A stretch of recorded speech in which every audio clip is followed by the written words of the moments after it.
नमस्कार बंधुओं, परिचय श्रृंखला की इस तीसरी कड़ी में आपका स्वागत। अभिनंदन आप सबका। मित्रों, आज हम आपका परिचय करवाने जा रहे हैं हमारी रियासत के जाने माने कवि, 4 भाषाओं में एक समान अधिकार से लिखने वाले, हिंदी, डोगरी, पंजाबी और उर्दू में एक समान अधिकार जो रखते हैं, और संगीतमय प्रस्तुतियों के लिए और विशेष रूप से मुशायरे में, कवि सम्मेलन में तरन्नुम से जो कविता के लिए जाने जाते हैं। विशेष इनसे आग्रह किया जाता है कि गज़ल सुनाइए, कविता सुनाइए, लेकिन तरन्नुम में ज़रूर सुनाइए। ऐसे अपने आप के अकेले, विशिष्ट, अपने आप में अद्वितीय श्री सूरज प्रकाश रतन जी से। सूरज जी, अभिवादन आपका। और थोड़ा कुछ बताएं अपने बारे में सूरज जी, अपने बचपन के उन दिनों के बारे में बताएं।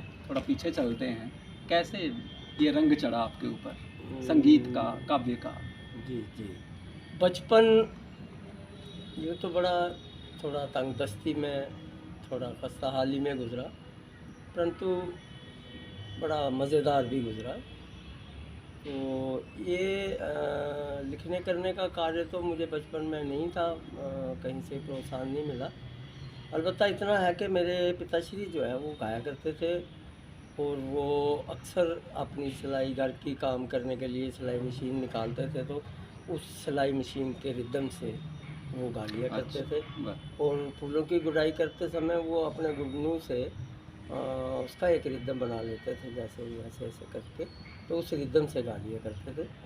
तो उनकी गायकी को सुन सुन के तो मुझे थोड़ा सा कुछ याद है उनका? कुछ कोई उनका गाना जो विशेष उनको प्रिय था, कुछ थोड़ा सा अक्सर वो बहुत पुराने गीत गाते थे, लेकिन मुझे एक उनका जो अक्सर मुझे जो थोड़ा बड़ा होने के बाद सुना, वो मुझे याद है। वो गाते थे कि लागा चुनरी में दाग, छुपाऊं कैसे लागा चुनरी में दाग, छुपाऊं कैसे लागा चुनरी में दाग, छुपाऊं कैसे लागा चुनरी में दाग। तो ऐसा करते करते मुझे उनको सुनते मुझे प्रोत्साहन मिला, और मेरा मन किया कि मैं भी कुछ गुनगुनाऊँ, और मैंने गुनगुनाना शुरू किया। धीरे धीरे स्कूल में लोगों को पता चला, स्कूल वालों ने मुझे पकड़ के स्टेज पे चढ़ा दिया, तो वहाँ मैंने प्रार्थना भी करनी हो। कोई प्रार्थना, कोई कुछ याद हो उन दिनों की कोई चीज़? हाँ, वो भी सुनाइए। है मालिक तेरे बंदे हम, ऐसे हो हमारे करम, नेकी पर चले और बदी से टले, ताकि हंसते हुए निकले दम। इस प्रकार की और भी बहुत सारी प्रार्थनाएं होती थी। इतनी शक्ति हमें देना दाता, मन का विश्वास कमज़ोर होना, और बहुत सारी चीज़ भूल गई, बहुत समय हो गया उन चीज़ों को। तो मैं फिर बीच बीच में स्कूल वालों ने कहना कि आज जी ये स्वतंत्रता दिवस है, आज ही गणतंत्र दिवस है, आप कोई चीज़ तैयार कीजिए, कुछ गाने के लिए लाइए। तो फिर मैंने पिताश्री से कहना, तो वो मुझे कोई एक आइटम तैयार करवा देते थे, तो मैं जाकर स्कूल में गाता था, और वहाँ से इनाम मिलता था। तो वो इनाम जो था वो उसने हमारा हौसला बढ़ाया, तो हमने धीरे धीरे कोई फोक का भी उस समय का कुछ याद है? हाँ, माइये, टप्पे। हाँ, वो कोई अब मैं खुद भी वो माइये लिख रहा हूँ आजकल। आप अपना ही कोई माइया अगर सुना सके तो। हाँ, अभी ताज़ा मैंने 2-4 माइये लिखे हैं। जी जी, प्लीज़। कुछ तल्ख हैं कि उठे ते का कोई ना, उठे ते का कोई ना, चिट्ठी आई सजना दी, बिच मेरा आई ना कोई ना, चिट्ठी आई सजना दी। एक और है कि बहुत सुंदर। बागां विच फुल कोई ना, बागां विच फुल कोई ना, अन्नी छां चनारां दी, आहा, हेठां बैण दी भी खुल कोई ना, अन्नी छां चनारां दी। वाह, वाह, वाह, वाह। ऐसे कुछ क्या लिख रहा बात है, हूँ बड़ी मैं, बड़ी और भी टप्पे मैंने बहुत लिखे हैं। सुंदर, क्योंकि मैंने सुना है आपके संगीत में लोक रंग है, एक विशेष जी। लोक रंग है उसमें। तो सूरज जी बताइए, थोड़ा लिखने की प्रेरणा फिर क्या इसी के साथ साथ हुआ ये सब? हाँ, इसके साथ तो नहीं कह सकता हूँ मैं। हाँ, ऐसा ही हो गया कि जब मैं गाने लगा तो स्टेजेस के ऊपर जाने लगा। पहले छोटा था तो जो पंजाबी के आरसपुरा एरिया के लोग गाते थे तो वो एक लुंगी पहनते थे, तहमत उसको हम बोलते हैं। तो मैं स्टेज पे जाके खड़ा होकर नीचे से तहमत खींचता था, बोलता था एक चांस। तो कुछ तो मुझे भगा देते थे, तो कुछ बोलते आ जा यार, तू भी आ जा, तू गा दे। तो जब मैं गाता था तो वो लोग पैसे फेंकते थे। मैं छोटा था तो पता नहीं कैसा गाता था, लेकिन छोटा होने के कारण शायद लोग खुश होते थे पैसा, तो मैं वो पैसे उठाता नहीं था, उनको दे देता था। ऐसे धीरे धीरे उन्होंने मुझे भी इस लालच में ही सही तो उन्होंने स्टेज पे आने दिया बाद में। फिर लिखने का कार्यक्रम, अब पढ़ना शुरू किया लोगों को। जब गाना है तो कोई आइटम चाहिए गाने के लिए, जी। तो अच्छे अच्छे मियाँ मोहम्मद बख्श को पढ़ा, थोड़ा सा बुल्ले शाह जी को भी पढ़ा। तो उसके बाद लिखने की अभी मुझे इतना नहीं हुआ था, लेकिन मैं एक दिन आरसपुरा हायर सेकेंडरी स्कूल के दीवार से झांक रहा था, छुट्टी वाला दिन था। तो अक्सर छुट्टी वाले दिन हम बाहर काम निकलते थे, लेकिन उस दिन मैं ऐसे गया हुआ था। मैंने झांका तो 4-5 लोग वहाँ दायरे में बैठे हुए थे। मुझे नहीं पता कि ये कवि जन है। तो मैं उनके पास उनको पहचान गया, 2-4 आदमियों को। जैसे उनमें मान सिंह भार्गव जी से थे, विश्वनाथ दिल जी थे, अपने के शाकर जी थे, और 1-2 और भी थे। तो उनको जब मैंने देखा तो मुझे, ये तो हमारे पिताश्री के पास आते हैं, वहाँ मीटिंगें करते हैं, कुछ पॉलिटिकल कुछ था उनका। तो मैं चला गया, उन जाके उनको नमस्कार किया, तो उन्होंने बड़े सत्कार से मुझे बिठाया, बड़ा प्यार किया। तो 2-4 बार मैं गया, लेकिन मैं थोड़ा ऊब गया क्योंकि मैं छोटा था। तो ये कुछ ज़हनी तौर की गज़लें थी, नॉन कमर्शियल गज़लें, गीत, कविताएँ थी, तो जो छोटे बच्चे को हज़म करनी मुश्किल हो जाती, तो मैं भाग गया। वो एक दिन मुझे पिताजी के पास आ गए मुझे लेने। तो उन्होंने बाकायदा मुझे कहा कि बेटा आपको आना ही आना है, आना ही आना। मैं जी मैं लिखता ही नहीं हूँ, तो मैं वहाँ क्या करूँगा? तो कहने लगे आना है, सुनो, सुनने से फिर लिखना आएगा। तो मैं वहाँ बैठ गया। उसी दौरान मैं सर्विस ज्वाइन कर ली मैंने, तो मेरा वो कट गया। फिर उसके बाद 89 में मैंने जाके वहाँ बैठना शुरू किया। तो मैंने फर्स्ट टाइम पे वहाँ एक पंजाबी की, याद है आपको जो पहली बार हाँ, पढ़ी आपने? पंजाबी की एक गज़ल थी वो। क्या थी? तब मुझे छंदों वंदों का पता ही नहीं था, मैं गुरुजी के पास पहुँचा नहीं था तब। तो मैंने वहाँ गाया था कि झक्खड़ विच एक दीप जगा के, किसनू उड़ीका कौन आवेगा, पत्थराए ने नैन नमाने, पीतियां सदियां कौन आवेगा, वाह, कौन किसे दी अग च सड़दा, मेरी मेरी हर कोई करदा, नफरत दियां चारे पासे चढ़ियां नदियां कौन आवेगा। कौन? तो ये मैंने जब उनको सुनाया तो मान सिंह भार्गव जी पहचान गए, कहते यू कैन राइट, आप लिख सकते हैं। लेकिन उन्होंने मुझे एक रास्ता दिया कि आप जम्मू चले जाओ, यहाँ तो इतना नहीं है। जम्मू में आप श्री ओपी शर्मा साथी जी के पास चले जाओ, पहले तो वो आपके काबू में आने वाले नहीं हैं, यदि आ गए तो तेरा कुछ सवाल नहीं। तो फिर मैं आया, एक थोड़ा लंबा सफ़र मैंने तय किया, और जब मैं उनके दरवाजे तक, उनके कदमों तक पहुंचा, तो उन्होंने सबसे पहले तो अध्यात्म की थोड़ी सी शिक्षा दी, फिर दीक्षा भी दी, और फिर उन्होंने ज्ञान इसका गज़ल का भी दिया, गायन का भी दिया, हारमोनियम पे उंगली रखाई तो मैं बजा भी लेता हूँ। तो ऐसे लिखना थोड़ा सा आप आज भी हारमोनियम बजाते हैं, तो सारथी जी की, गुरु जी की बनाई कुछ धुनें, उनकी गाई कुछ धुनें आप बजाते भी हैं, गाते भी हैं। कोई उनकी कोई धुन, कोई उनका कोई भजन यदि आपको याद हो और आप हमारे दर्शकों के लिए आप सुना सकें। हाँ, एक वो जो अक्सर गाया करते थे कि वो क्या बोलते हैं उसको, कि जानकी नाथ सहाय करें जग,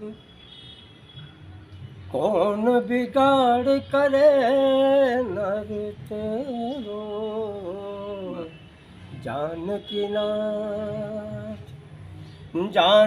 नाथ सहाय करे जब, कौन बिगाड़ करे नर तेरो। जानकी नाथ सहाय करे।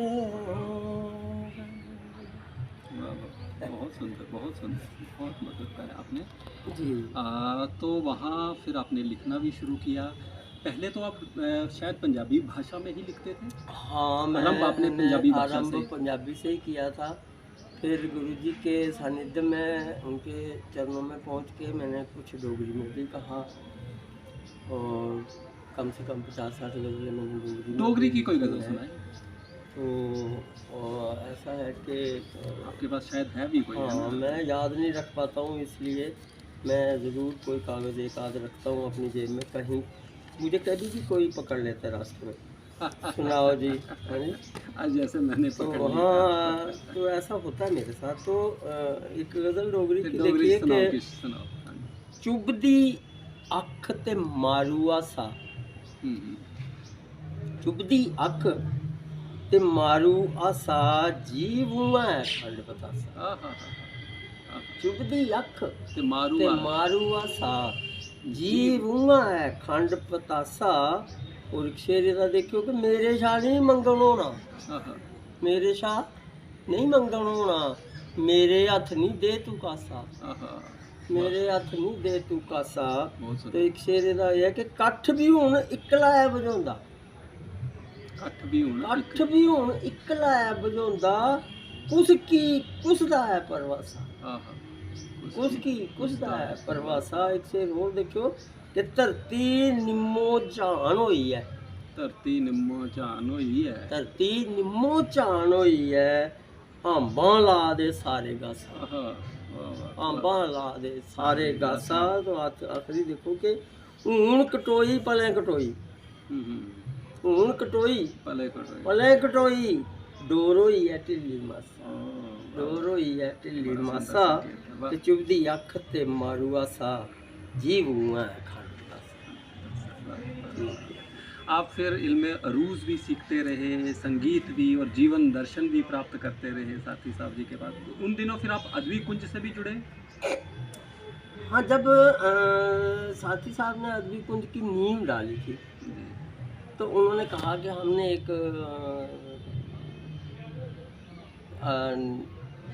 अदबी कुंज, उसका नाम तब था नवरंग अदबी कुंज जी।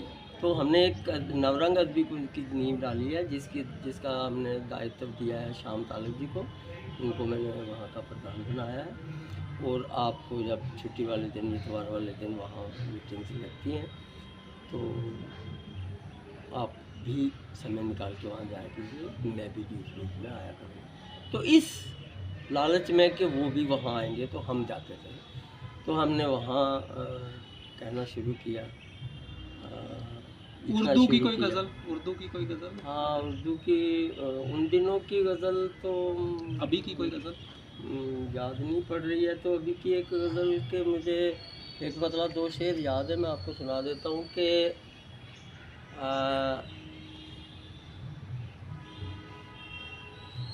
यूँ तो पहले से है बेआबो रंग ये दुनिया, यूँ तो पहले से है बेआबो रंग ये दुनिया, उस पे बारूद ने भी की है तंग ये दुनिया। वाह वाह वाह। इसका एक शेर है कि शोर इतना कि समझ में ना आए सुर कोई, शोर इतना कि समझ में ना आए सुर कोई, ऐसे लगता है कि है खस्ता चंग ये दुनिया, ऐसा लगता है कि है खस्ता चंग ये दुनिया। और एक शेर इसका याद आ रहा है मुझे और के गाहे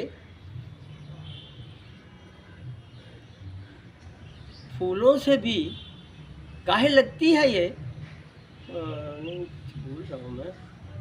चलिए कोई बात नहीं। गाहे लगता है कि है फूलों से भी ये नाजुक।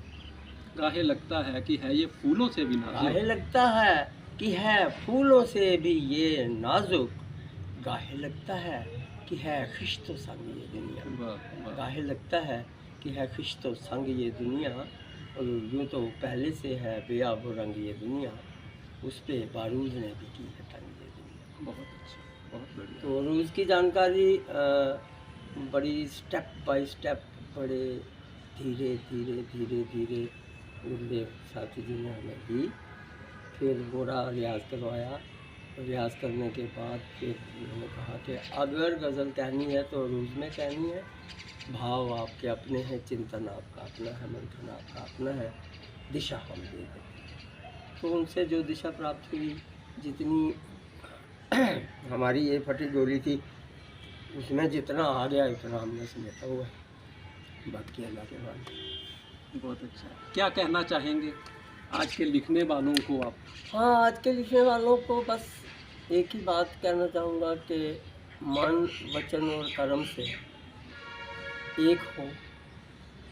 जो ज़ुबान पे हो दिल में वो हो, दिल में जो हो वो ज़ुबान पे हो। बहुत अच्छे। वो ही कहें, वो ही बोले, वो ही लिखे और सत्य का साथ कभी न छोड़े।